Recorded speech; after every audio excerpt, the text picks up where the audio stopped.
At regarding naman po doon sa mga second-hand po na pagkabili ng kanilang mga motor, ay kailangan nyo lang po magdala ng deed of sale. Kailangan po guys, nakanotarize po yon.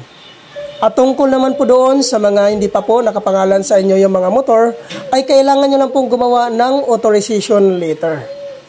At kailangan po guys, nakanotarize din po yon. At hingian nyo po ng one valid government IDC owner at papirmahin nyo po sa ibaba ng 3 beses.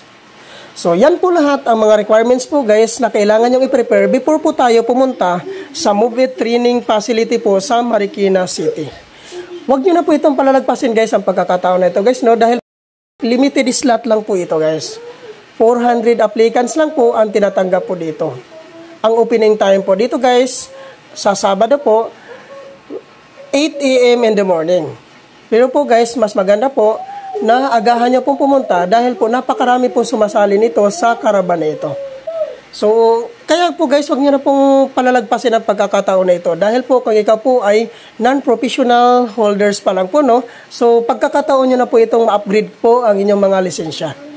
Magiging professional na po pag once sumali po kayo dito sa non-protocol license upgrade caravan program po ni Move It.